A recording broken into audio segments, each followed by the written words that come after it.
I know you've felt it. You're at a party, or maybe a coffee shop, or even just sitting in a boardroom. You're there, physically. You're speaking the right words. You're wearing the right clothes, but you feel like a ghost. You look around and see that one person who seems to have an invisible thread tied to everyone in the room. People aren't just talking to them. They are leaning in. They are laughing harder. And when that person leaves, there is a tangible drop in the room's temperature. For the longest time, we've been lied to about what that is. We were told it's genetics, or that you have to be born with a certain chin shape or a booming voice. But that's a convenient myth, because it gives us an excuse to stay invisible. The painful truth is that most people aren't unlikable. They are just forgettable. You are likely stuck in what I call the polite loop, where you provide a pleasant experience that leaves absolutely no emotional footprint. Think about it this way. The human brain is designed to filter out 99% of what it encounters just to survive the day. If you are just nice, you are background noise. You're the elevator music of social interaction. To become magnetic, to the point where people actually feel a pull to be near you, you have to stop trying to be pleasant and start being potent. I remember reading a study on human memory that changed everything for me. It found that we don't remember people for the information they gave us. We remember them for the peak emotional state they induced in us. Most people enter a conversation trying to get something, attention, validation, a deal. But the most charismatic person in any room is the one who is investing. I want you to be honest with yourself for a second. When was the last time you truly looked someone in the eye and listened to them? Not with the intent to reply, but with the intent to discover who they actually are. We are living in an era of chronic distraction. Everyone is half. There, when you show up with 100% of your presence, it feels like a superpower. It's actually startling. It creates a curiosity gap in the other person's mind. They start wondering, who is this person? Why do I feel more alive when I'm talking to them? This isn't about believing in yourself. This is about understanding the psychological mechanics of how we attach to other human beings. We don't get addicted to perfect people. We get addicted to the way someone makes us feel about ourselves. Today, I'm going to show you how to flip that switch, so you stop being the person who just shows up and start being the person people can't stop thinking about. To understand how to become that magnetic force, we have to step away from the modern noise of hacks and power poses and look at something much older. There's a beautiful concept in Zen philosophy called Ichigo Ichi. It translates roughly to one time, one meeting. It's the realization that this specific moment with this specific person will never happen again in exactly this way. Even if you see them tomorrow, the person they were today is gone, and the person you were is gone too. Most people walk through their lives as ghosts of the future. You're talking to someone, but your mind is already at your next meeting. You're nodding your head, but you're actually wondering if you left the oven on or what you're going to say next to. Make yourself look impressive. When you do that, you are effectively telling the person in front of you that they are a placeholder. You are robbing them of their existence in that moment. And trust me, on a subconscious level, they feel that rejection. It's why the conversation feels flat. Think about it this way. Charisma is often mistaken for output, how much you talk, how loud you laugh, how many stories you have. But true magnetism is actually about intake. There is a profound, almost spiritual power in being the person who sees. I want you to imagine a dark room with a single powerful spotlight. Most people are desperately trying to pull that spotlight onto themselves. They think, if I can just get the light on me, I'll be charismatic. But the person everyone is addicted to is the one holding the spotlight, and they are shining it directly onto the other person. When you give someone your undivided monk-like presence, you are giving them a rare gift in our world. Attention is the new currency, and almost everyone is bankrupt. When you stay grounded, when you breathe, when you hold eye contact just a half second longer than is comfortable, when you listen to the subtext of what someone is saying instead of just their words, you create an energetic vacuum. People aren't used to being truly seen. When they find someone who does it, they get pulled in. They don't just like you. They become fascinated by you because you've become a mirror for their own best self. I remember reading about the way ancient masters would sit with their students. They wouldn't give a lecture. They would simply be with them. They understood that you cannot influence someone you are not present with. If you want to be charismatic, you have to stop trying to be interesting and start being incandescent. You have to burn so brightly in the present moment that the other person can't help but be warmed by your fire. The secret isn't in your words, it's in the stillness between them. It's in the way you don't flinch when there's a silence. It's in the way you make the person in front of you feel like the most important human being on the planet for the 3 minutes you're talking to them. That is the monk perspective. You don't find charisma by looking for it. You find it by losing your ego in the service of the person right in front of you. Once you master this internal stillness, we can start layering on the hard science of how your brain actually processes attraction. Now, I know what some of you are thinking, Matthew. This sounds beautiful, but does it actually work in the real world, or is this just poetic filler? This is where we have to look at the cold, hard mechanics of the human brain, because charisma isn't just a feeling, it's a biological reaction. If you've ever felt like you're trying too hard, and it's actually pushing people away, there is a very specific scientific reason for that. It's called the Pratfall Effect. And understanding it will change the way you show up forever. I remember reading a study by social psychologist Elliot Aronson. He took 2 groups of people. One person was portrayed as nearly perfect, highly competent, articulate, and poised. The other person was equally competent, but during the interview, they accidentally spilled a cup of coffee all over themselves. When the observers were asked who they found more likable and magnetic, they didn't choose the perfect person. They chose the one who spilled the coffee. Why? Because perfection is a wall. It's intimidating. It triggers a subtle sense of threat in our lizard brains. When you try to be the most polished person in the room, you aren't being charismatic. You're being a statue. Magnetism happens in the cracks. It happens when your high competence meets a moment of raw human vulnerability. It tells the other person's nervous system, I am safe to be around. You don't have to perform for me because I'm not performing for you. But there's a deeper level to this addiction we're talking about, and it involves a neurochemical called dopamine. Think about it this way. Most people engage in what we call passive, destructive, or active-destructive responding. If you tell someone, I just got a promotion, and they say, oh, that's nice. They've just killed the dopamine spike in your brain. But if they look at you with genuine intensity and say, wait, tell me exactly how that happened. I saw how hard you were working for that. They are engaging in active-constructive responding. When you do this, you are effectively rewarding the other person's brain for being in your presence. You are triggering a hit of dopamine that their brain will eventually start to associate with you.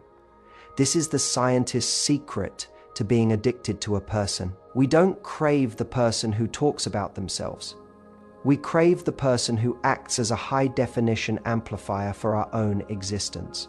There is also the concept of emotional contagion. Our brains have what are called mirror neurons. If you enter a conversation with a low energy, please, like me frequency, The other person's brain will mirror that discomfort. They won't know why, but they'll want to leave the conversation. However, if you can master your internal state, if you can bring a grounded, playful, and certain energy, their brain has no choice but to sync up with yours. You are literally hijacking their emotional state and elevating it. I want you to realize that you have the power to be a pharmacist for the people you meet. You can dispense dopamine through your validation, oxytocin through your presence, and serotonin through your respect. When you understand that charisma is just the intelligent application of these chemicals, the mystery of why some people are popular disappears. It's not magic, it's a feedback loop. You aren't asking for a seat at the table anymore. You are the one setting the atmosphere for the entire room. But how do you actually execute this without looking like you're following a manual? How do you take these high-level psychological concepts and turn them into a conversation that feels natural, fluid, and incredibly attractive? That's where we get into the practical, actionable steps. It's time to take everything we've discussed, the presence of a monk and the precision of a scientist, and turn it into a sequence of actions you can use the next time you walk out your front door. Because let's be honest, insight without action is just a form of entertainment. If you want to be the person people are addicted to, you have to change the way you move through the world. I want you to look at this as the 4-pillar magnetism framework. The first pillar is what I call the first 5 rule. Most people enter a room in a state of social survival. They're scanning the perimeter, checking their phone, looking for someone they already know, but the charismatic person does the opposite. In the first 5 seconds of seeing someone, you need to use the eyes, teeth, heart technique. You make soft, warm eye contact. You give a genuine, slow, burn smile that shows your teeth, and you physically turn your heart toward them. Most people give a closed vibe because they're protecting themselves. When you open your heart space physically, you are signaling to their nervous system that you are a person of high status who has nothing to fear. You aren't just saying hello, you are anchoring your presence in their space. The second pillar is the brave question. Think about the last 5 conversations you had. They probably followed a predictable, boring script. How are you? Good. What do you do? I'm in marketing. This is the death of charisma. It's a social script that the brain ignores. To be addictive, you have to break the script. I want you to start asking questions that require an emotional answer. Instead of what do you do, try what's the most exciting project you've got on your plate right now? Or what's a story about you that I wouldn't find on your LinkedIn? I remember reading a study that showed when people are asked discovery questions rather than transactional questions, their brain's reward centers light up as if they were eating good food. You become the source of that feeling. You aren't just a conversationalist, you're an adventurer. The third pillar is the micro challenge. This is where many people get it wrong. They think being charismatic means being a people pleaser, agreeing with everything, laughing at every joke, being a constant yes. But think about the people you are most drawn to. They have a bit of edge, don't they? They aren't afraid to playfully disagree. If someone says they hate a movie you love, don't just nod. Say, "Oh, we are going to have a serious problem then. Sit down, explain yourself." This creates social friction. Friction creates heat. When you challenge someone playfully, you are signaling that your approval isn't cheap. And humans are biologically wired to value what we have to work for. If you are a yes man, your presence is a commodity. If you are someone who challenges and teases, your presence is a prize. The final pillar is the exit hook. This is the most counterintuitive part of the whole process. Most people stay in a conversation until it dies a slow, awkward death. They wait until the energy has completely fizzled out before saying, "Well, I should probably go." By then, the end of the interaction, which is what people remember most, is associated with boredom and depletion. If you want someone to be addicted to you, you have to leave while the energy is at its absolute peak. I want you to wait for that moment when you both just laughed, or you just shared a profound insight, and then say, "I'm having a blast talking to you, but I have to go say hi to a friend. Let's finish this another time." You are essentially creating a Zeigarnik effect in their mind, a psychological phenomenon where the brain remains obsessed with unfinished tasks or conversations. You've given them a high-definition experience and then cut it off at the summit. They will spend the rest of the night subconsciously trying to get back to that feeling. This framework isn't about manipulating people. It's about being the most intentional version of yourself. It's about deciding that you are no longer going to be a ghost in your own life. When you combine that monk presence with these scientist steps, you don't just become charismatic, you become a landmark in people's lives. You become the person they talk about when you're not there, and the person they can't wait to see again. I want to take a moment to speak to the part of you that feels like this might be a lot of work. I know that for some of you, the idea of being on or being magnetic feels exhausting because you've spent your whole life believing that you have to perform to be loved. You think that if you stop trying to be the most interesting person in the room, the world will simply move on without you. But I want you to realize that the most addictive quality a human being can possess isn't their ability to perform. It is their certainty. Think about it this way. In a world that is increasingly chaotic, anxious, and loud, we are all subconsciously looking for an anchor. We are looking for the person who is comfortable in their own skin, even when the room is silent. I remember reading a study on social hierarchy and stress levels that found we don't actually follow the person with the most power. We follow the person with the most autonomic stability.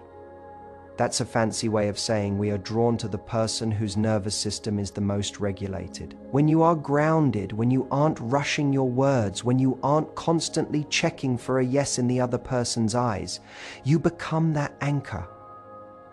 I want you to look at your social life as a garden rather than a stage on a stage. You are exhausted because you have to keep the show going in a garden. You are simply cultivating the environment so that things want to grow there. The charisma we've talked about today, the presence of the monk, the precision of the scientist, these aren't tools to trick people. They are ways for you to stop apologizing for taking up space. If you're sitting there thinking, "Matthew, I'm an introvert, I can't do this," I want to challenge that. Some of the most addictive people I've ever met are introverts. Why? Because they don't leak energy. They have an economy of movement and speech that makes every word they say feel like a confession.